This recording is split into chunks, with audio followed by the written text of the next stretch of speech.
First untuk planning and implementation, IBC planning and implementation yang roll out. Kalau untuk maklumat, IBC tu maksud dia antena evening coverage, maknanya antena bangunan lah. So kalau nak tahu lebih lanjut nanti kita boleh ni lah. So yang kedua, operation maintenance, kami juga ada TMWB dengan DG dengan apa lain lah. So civil, mechanical, electrical pun kita dah buat, ada nationwide lah, ada Yoko, ada Kipinang dengan ada kami yang apa infraco lah, infrastructure company lah, Tempo dan sebagainya.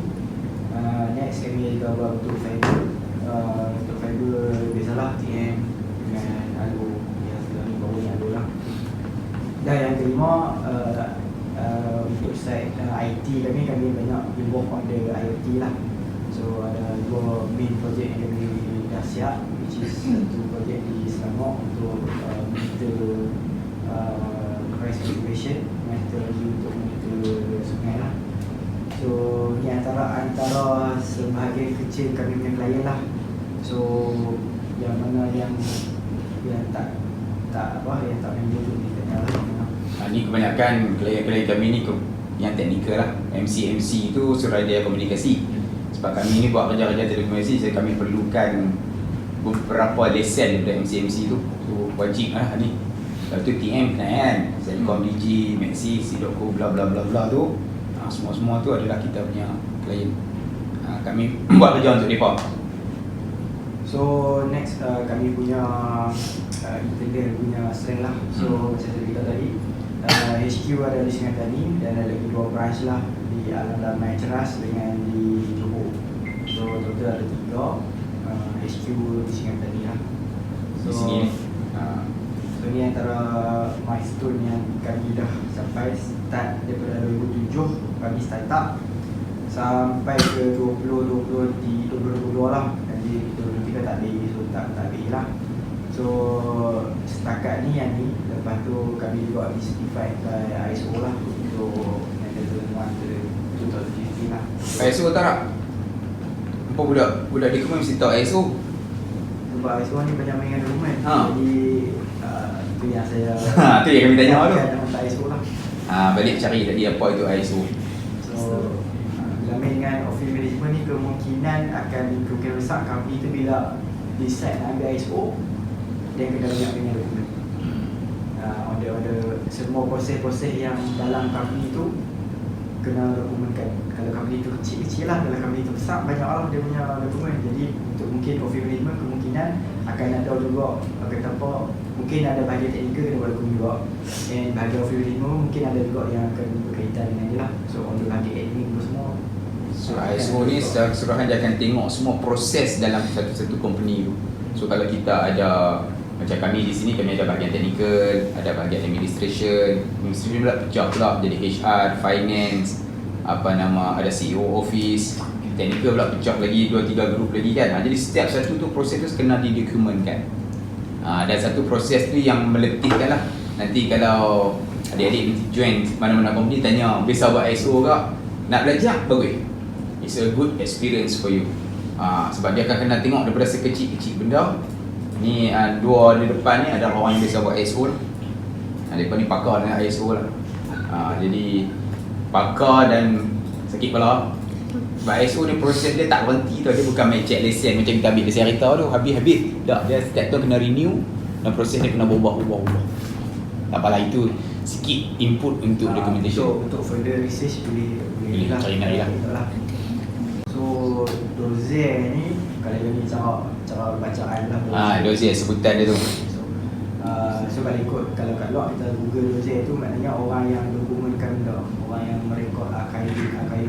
So itulah dossier tu. Bahasa Perancis. Bawah dia ni semua adalah orang dokumen yang buatkan dokumen untuk bahan sahaja. Ini bahagian sahaja. So kami dibincangkan untuk projek yang sedang ada dalam tangan lah. So ni semua ni memang pada lepas sebab kami buat shared services, maknanya untuk semua ni ada projek engineering. Contoh katakanlah TM ni ada projek manager lah untuk buat kerja di lapangan, ada tim dia. Bila mereka habis buat kerja, mereka nak hantar report untuk report lah, commission report, dan mereka akan hantar ke projek. So So maknanya Yozen ni sebagai satu shared services untuk buat semua dokumen and segala template akan ada dekat tangan mereka. Mereka juga ada kuasa untuk create template baru. Katakanlah klien tak bagi template lah, klien kata okey yang patut jadi report ikut sekolah kan. Jadi Game Yozen lah antara salah satu tanggungjawab dia adalah untuk createkan satu template. Mereka kena rekod semua template yang sedang digunakan, mereka rekod, dan mereka kena dispose template yang tak digunakan. So mereka akan jaga, mereka akan upkeep dia punya dokumen lah. Dokumen tu yang mana mereka kena make sure semua personel teknikal kami ni mereka pakai dokumen yang latest. So tak adalah mereka tahu ni version 3 dah bilang, saya mau pakai version 2 lagi. So mereka kena make sure kata semua orang dah pakai version 3 dah. Version 2 mereka kena obsolete kan, mungkin letakkan kat dalam komputer geng ni, mereka mungkin kena buang lah. Tinggal rekod je dekat geng dozen ni, kata okey dulu ada version 2, version 2 macam ni. So ada kemungkinan kadang ada yang klien minta version 3 apa, ada benda yang version 2 kena ambil balik. So dia nak revert balik, dia macam itulah. So dia akan pegang dia punya untuk version tu, dia pun pegang semua. And on the documentation, mereka akan untuk safekeeping record, sama ada kami lah tak pakai dah butuh hard copy. So soft copy lah, semua record soft copy kami archivekan dalam satu cloud system lah. So at least kalau macam katakanlah game Rose ni, katakanlah dia dah dinaikkan ditukar ke department lain contohnya, orang yang ganti dia tu dia tak risau dah, tak perlu cari dia dah apa semua lah untuk nak ni kan, ataupun contohnya dia cuti panjang ataupun dia resign ke apa. So dah semua dokumen daripada contoh yang kita tahu daripada awal projek tu start lah, daripada tak ada kosong first slide dalam cloud tu. So sekali handover tu boleh cari je lah dalam so tak ada tadi macam ada nak design ke juga kita juga akan track the dokumen submission lah. So semua dokumen yang disubmit ke klien, kita akan buat satu tracker. Kita tengoklah sama ada dokumen tu status dia apa, tengok sedang tunggu approval ke, dah approve ke, dah boleh ke apa next step kan. So itu benda-benda macam itulah yang dia kena dokumenkan lah selain daripada tu lah. So kalau ikut description yang ni yang kata apa punya requirement lah untuk skill dia lah, skill benda apa kan. So minimum diploma dengan bachelor degree lah. So sebab kami punya dokumen sekali lagi tahu untuk technical punya bahagian lah. So ada mungkin kena dengan office punya admin, ada yang ni lah, tapi lebih kepada tu lah. Kami pelak ke technical sikit, macam bagi orang mungkin dia pelak ke admin sikit kan. So kita mungkin tengah cari titik persamaan guys lah. So at least kami perlukan 1 year working experience, tak pun dia ada experience related field lah. Sebab kami kalau memang kami nak buat kerja telco, tapi ada juga kerja yang memerlukan skill untuk civil mechanical. Kadang ada yang ada background electrical, sebab report yang kami buat tu kadang ada kena dengan electrical juga. Kadang bila bukan fresh lah, ada yang macam dia punya field tu berbeza, perlu masa sikit untuk nak kenal barang. Sebab tim dekat field dia dah buat field, dia buat beberapa dia akan dam gambar kan. Dia akan dam gambar dekat Genozen. Okey, ni site A, buat site report untuk site ni. So akan dipakai bagi okey gambar before, gambar after contohnya. So dia pun kena tahu before sebelum ni pasang apa di PO tu. Jose ni satu macam cik lah cakap tadi, kena tahu at least basic lah dalam engineering ataupun electrical. Lepas tu Microsoft Office lah, sekolah Microsoft Word, PowerPoint tu semua dia kena pandai buat. Sebab kadang-kadang presentation apa semua berlaku, Jose juga yang kena buat slide, sama juga Word dengan Excel. So ada juga in some instances yang template report tu kena klien kata okey, kita buatlah template engineering report kan. So bila new ada satu new project tu dan bila kita nak buat reporting, klien kata okey, template kami tak ada untuk buat sendiri. So yang tu lah sebenarnya yang kita perlukan untuk yang office punya skill lah. So kita akan buat some comprehensive report lah, so that klien kata apa, benda-benda yang services yang kita offer ni dia nak tengok kadang dengan harga yang kita bagi ni adakah berbaloi daripada end-to-end lah. Memang servis tak ada isu lah, kita dah bagi tip-top punya servis.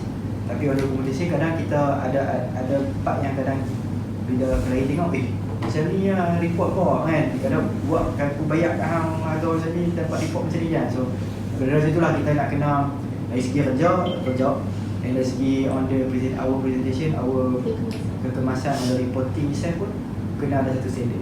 That's why kami standardise lah. Memang kalau ikut boleh je technical buat report kan, tapi report bukan load. And bila dia technical buat ni, biasa report kadang dia technical kami pun kata apa tak ada yang tak ada DPU semua, and dia pun punya Microsoft pun tak, skill tu tak tinggi. Jadi kadang gambar tu bila kita buat report, gambar tarik apa semua dia dikembang apa semua. So kami bukan, at least kami letakkan yang ada standard yang mana okey gambar kena macam ni kan. So spacing macam ni, font dia macam ni. So apa benda yang boleh ubah dalam template ni, apa aja yang tak boleh ubah. So benda tu kita, kalau kita bagi dekat tim dekat technical, dia pun dah lah macam berubah lah dia punya dokumen. Jadi kita kasi dekat on-site, dia pernah sertakan kita dekat site ni untuk target report. So macam itulah. So dia kerja akan fokus buat kerja, dia menggunakan dan efisiensi buat kami lah. So tak ada, sebab sebelum kami yang dozen ni pun bukannya benda start daripada company buat, kita buat dozen. Tak, kita buat dozen I think dalam 2018 before COVID lah. Sebab kita tengok bila tim technical balik, dia pun akan perlukan mungkin satu hari ke sekali lah untuk buat report. Jadi padahal dia berpihak, dia pisah, esok boleh pisah, tapi bila pisah, esok tu dia kena ada office nak buat report, esok dah pisah. Jadi kadang benda yang kita boleh target mungkin 10 site untuk dalam sebulan tu, dia jadi mungkin 6 ke 5. Jadi kita dah ada yang dedicated team, itulah yang ni. Dokumen yang kami buat ni ada dua jenis, technical proposal dengan acceptance technical proposal. Technical proposal ni selalunya dia punya reporting tu adalah report yang berlaku sebelum kerja-kerja installation berjalan. Kira macam kita suggest lah, kita nak pasang contoh IBC ke apa dekat sekian-sekian tempat, ataupun kita nak pasang apa-apa. So kita akan buat TP dulu, kita panggil TP lah, tingkatan technical proposal tu TP.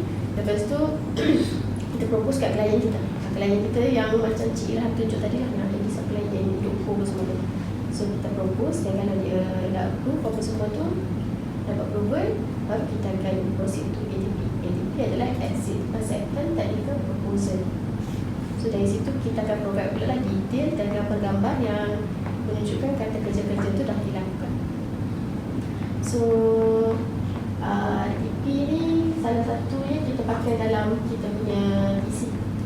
Dan juga lagi satu, kalau ATP ni kita ada banyak lah, sebab kita buat dengan klien.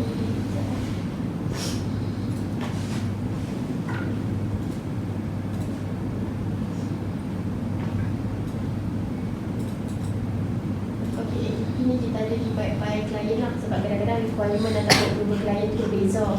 Kami kena follow klien punya part jugalah kan, bila kita buat submission tu. So pada masa tu kita ada acceptor tu, kita ada letak nama klien kita masing-masing lah.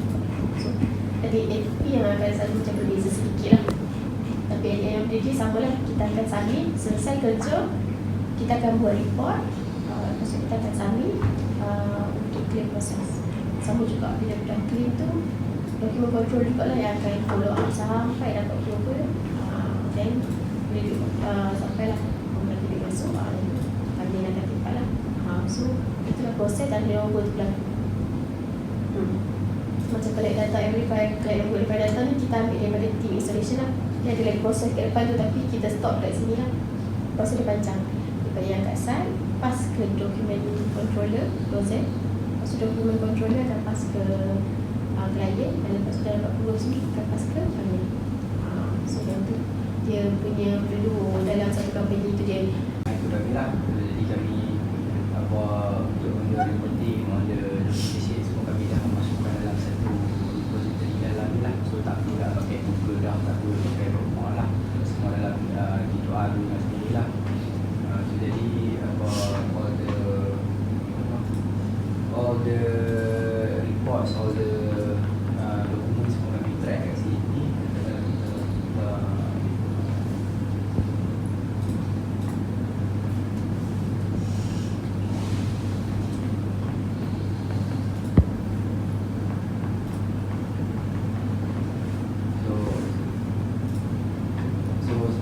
Dia tengok ni semua side name, dan side name tu kami hitam semua benda dulu lah. So macam kalau kami pergi sepi, kami letaklah tu. Kalau kami dah buat report, kami letaklah tu semua lah. So anytime kalau contoh auditor nak tengok, kami boleh buka ni lah, sebab memang ada ISO certified lah. So kalau itu punya audit untuk ISO pun kami tunjuk dia ni je, instead of the hard copy of the report, dan kami pakai soft copy, dan benda ni pun memang is of access lah. So boleh kami ambil sebagai alternatif of satu dokumen punya chef lah, kita nak kurangkan dokumen chef tu lah. So yang kedua ialah kita nak kurangkan bila kita ambil contoh Google Drive ataupun Dropbox apa semua, dia ada limitation juga on the limit barang, limit ataulah apa semua kan. Jadi bila kita letak atas server sendiri, dan itulah sebab server pun dah ada dalam kita dah ada email apa semua, dan kita letak serial untuk orang lah.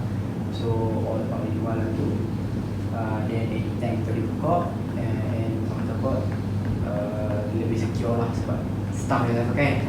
Itulah. So itu untuk alternatif untuk hard copy punya dokumen apa ni lah, alternatif lah. So untuk peringkat kita ni tak ada lah macam filing. Misalnya dokumen kontrol akan ada filing bagian. So kita tak ada hard copy lagi, dan kita perlu more to soft copy lah. Sebab kita nak go for paperless. Dia dua point kat sini lah kalau saya nak share. So kita ke arah digitalization dan paperless lah. So kalau normalnya position, kalau cik-cik pergi ke office, kalau dia control ni dia lebih, kalau masuk office tu nampak Fine. kan, file bersusun apa, dia ada tagging dia kena buka almari buat semua tu kan. So nowadays kita dah ke era baru, digitalization dengan paperless. So benda tu memang dalam ISO sendiri pun recognize kan. Dia pun dah recognize dah. So kalau main audit, bila setiap tahun kita ada audit, so macam Cik Rahman kata lah, kita akan buka kita punya web kita tu, kita punya sistem access tu. So auditor tu just bertanya soalan dan kita akan prove, dia akan kita buka klik tu je lah. Semua all information stock dalam kita punya sistem, dia akan pull daripada server. Dia bukan boleh lah kan. Bukan apa, dekat-dekat. So kita tak ada nak rejection macam teknologi. Kita pun boleh search kan, macam dalam WhatsApp kita search type